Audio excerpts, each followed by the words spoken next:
धोबी और सन्यासी कहानी में आपका स्वागत है दोस्तों।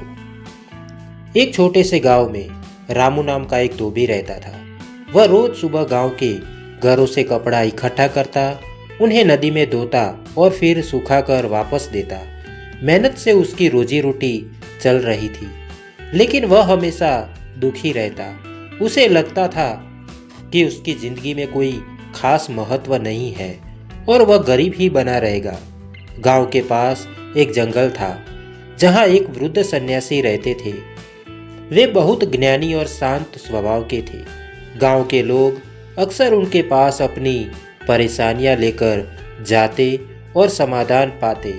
एक दिन रामू बहुत उदास होकर सन्यासी के पास पहुंचा और बोला, गुरुजी, मैं दिन रात मेहनत करता हूँ, फिर भी मेरी जिंदगी में कोई बदलाव नहीं आता। मैं हमेशा गरीब और दुखी ही रहता हूँ। कृपया मुझे कोई इस उपाय बताइए जिससे मेरी जिंदगी बदल जाए।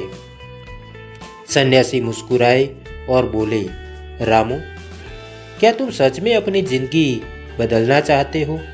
रामू ने तुरंत सिर हिलाया, हाँ गुरुजी। सन्यासी ने एक पत्थर उठाया और बोले, यह एक जादुई पत्थर है। इसे अगर तुम किसी लोहे की चीज से रगड़ोगे तो वह सोने में बदल जाएगा, लेकिन ध्यान रहे यह सिर्फ 3 दिन तक ही काम करेगा। उसके बाद यह साधारण पत्थर बन जाएगा। रामू बहुत खुश हुआ और धन्यवाद देकर वहां से चला गया। रामू ने सोचा, अगर मैं इस पत्थर से ज्यादा लोहा सोने में बदल लूं तो मैं अमीर बन जाऊंगा। पहले दिन उसने अपने घर में जो भी लोहे की चीजें थी उन्हें सोने में बदल लिया। दूसरे दिन उसने गांव से और भी लोहे की चीजें इकट्ठा की और उन्हें भी सोना बना लिया। तीसरे दिन उसने सोचा, अगर मेरे पास और समय होता तो मैं और अमीर बन सकता था। क्यों न इस पत्थर को ही बचा लूं। उसने पत्थर को इस्तेमाल नहीं किया और सोचा कि इसे बाद में काम ले लूँगा। लेकिन जब चौथे दिन उसने पत्थर उठाया तो वह साधारण हो चुका था। रामू बहुत पछताया। वह समझ गया कि अगर उसने तीसरे दिन भी पत्थर का सही उपयोग किया होता तो वह और अधिक अमीर बन सकता था। रामू फिर से सन्यासी के पास गया और बोला, गुरुजी, मैं लालच कर बैठा। अगर मैं समय पर इस पत्थर का उपयोग कर लेता तो मैं और ज़्यादा सोना बना सकता था। सन्यासी मुस्कुराए और बोले, यही तो जीवन का सच है रामू। समय और अवसर किसी के लिए नहीं रुकते।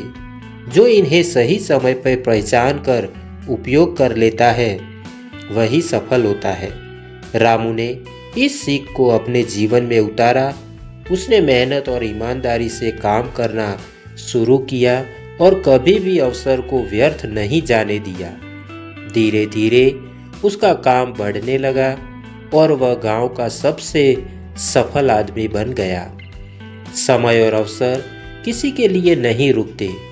जो इन्हें पहचान कर सही समय पर उपयोग करता है वही जीवन में आगे बढ़ता है। तो दोस्तों, कैसी लगी आपको यह कहानी? आशा करता हूँ कि आपको यह कहानी अच्छी लगी होगी। अगर आपको यह कहानी अच्छी लगी है तो एक लाइक और एक शेयर ज़रूर करना दोस्तों। और हाँ दोस्तों, चैनल को सब्सक्राइब करना मत भूलना। आपके प्यार को इसी तरह देते रहना, क्योंकि हम आपके लिए इसी तरह की अच्छी और मनपसंद कहानियाँ आगे भी लाते रहे। तो दोस्तों, आज के लिए इतना ही। फिर मिलेंगे एक और नई कहानी के साथ। तब तक के लिए आप सबको हमारा धन्यवाद। जय हिंद।